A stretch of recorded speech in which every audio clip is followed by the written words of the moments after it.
Hey everybody, MTG Noob here, and I have the M15 itch. I said I might not be doing that many Magic videos, but I just can't help myself. When the new core set is spoiled and we know all the cards, I'm just a happy guy. So I think I'll be scrounging up the funds to be playing at the pre-release, and I just wanted to give you my opinion on some cards. Not really related to the pre-release, just kind of like cards I think are great in the set, and they are just either really powerful or very flavorful or just fun, sweet art. You know how it is. Alright, the first one is Avacyn Guardian Angel. She's going to be a pain in the butt to cast, but she does do a lot of awesome stuff. A 5/4 flyer with vigilance for 5 is really nice. You pay 1 and a white. You prevent all damage that would be dealt to another target creature this turn by sources of the color of your choice.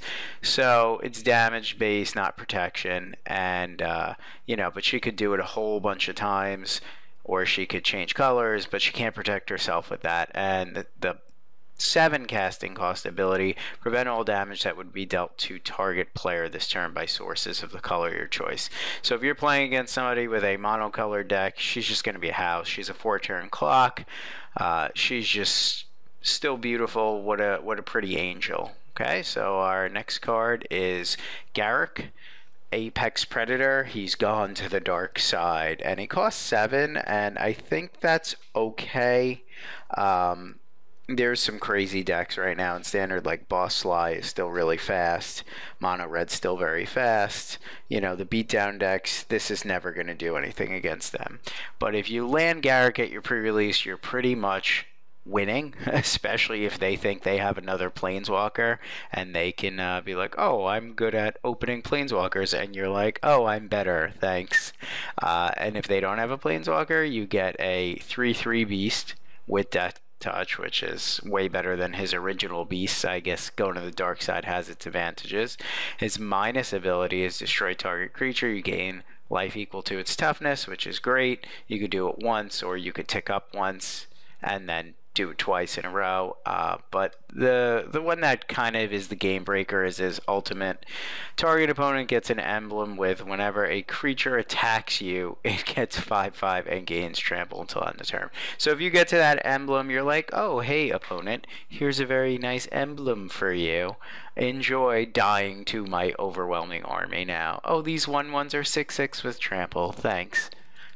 Okay, another multicolor, Sliver Hive Lord. I know everybody's all like, hey, this is dumb because 5-color slivers are supposed to be 7/7s traditionally, but you just can't. I mean, it's okay, in my opinion.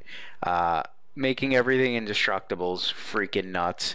Other slivers are going to boost this regardless, so it's still going to be a big fat dude or dudette, whatever it looks like. I don't know. Sliver's crazy. That's all I gotta say about that. And I think if you can land this at your pre-release, if you're one of those crazy people, with your pain lands there, the ones that deal damage to you, and you get enough colors, Terramorphic Expanse, whatever you want to do, you just go crazy and have a blast with it. But I think this is definitely a nice mythic to pick up, even though it's still a 5/5. Alright, then we have another sliver, Venom Silver, which is a beast because it gives all your slivers Death Touch. And that's really, really great because slivers, occasionally they are underwhelming, but if you land this and you're just like, oh, now all my guys kill all your guys in combat pretty much, or all my guys basically become unblockable. If they have like a 6/6 and you have this, you can hold it back on defense, or you could get aggressive and start doing things. I know in standard there's some talk about Polychronos dealing its damage, and if it hits one of your slivers with Death Touch, it just dies. So that, and I don't know how to say it, but the Tactics card, Szechuan, Danny Szechuan sauce, Tactics, I can't read it, summertime, I'm not reading in the summer. It, basically is a really nice trick with the fighting and the Death Touch and the death and the dying and all that good stuff. Alright, then this card sucks, but I just think it's pretty awesome. It's a 1/2 Goblin, Goblin Kaboomist, and he's just like, you know what? I'm gonna make some mines. Now, it would be really nice if he could protect himself, because I suck at coin flips. I don't know about you, but more or less, this guy's gonna make like one mine, and then I'm gonna be like, oh, I'll blow something up, and I'll end up killing my dude.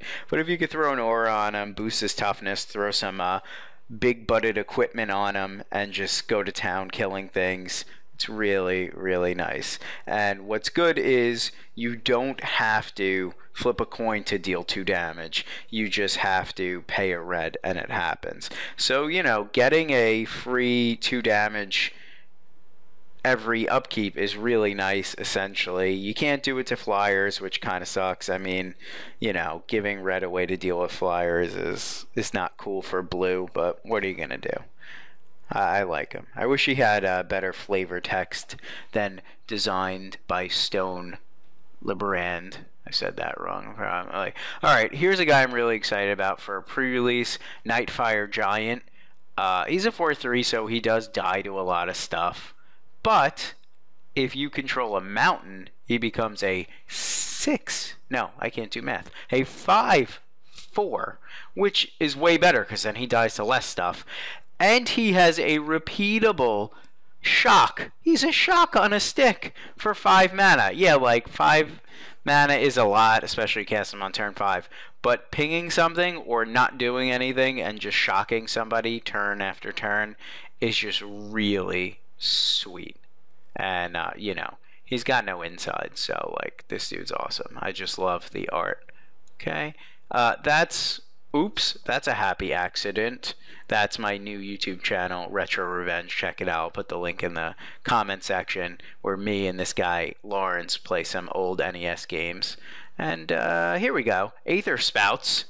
Back to business. Aether Spouts is really sweet because it's just such a jerk card for control, where they didn't really get a good Wrath in this set. To my knowledge, unless I missed something in the spoilers. And this is kind of like a really nice Wrath. I think this is pretty easy to play around, but it kills tokens, so if they like swing in with Elspeth tokens, it's just like, oops, sorry. But what the jerk part is it's like, hey, I'm really going to hose you because I'm going to either put these creatures on the top or the bottom. Yeah, you get to choose. But it's not going to be fun because you really don't want to draw things again.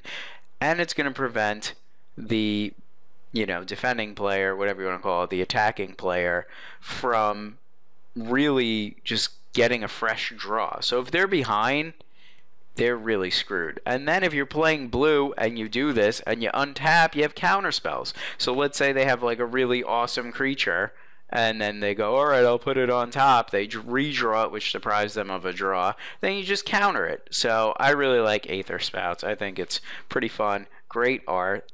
And, you know, pretty sweet flavor text. Don't worry. There's plenty for everyone. That's a jerk thing to say. We're back to the beginning, which means this video is over. Once again, I want to say thanks for subscribing and watching and hanging out on my channel. I'm going to start adding like weird videos, just fun stuff, and you know, check out my other YouTube channel, Retro Revenge, and please head over there and enjoy the videos. We're really putting a lot of work into that, and I'm not completely done with Magic, so whenever you get a chance, check out these videos as well, and like, comment, and subscribe. Thanks for watching.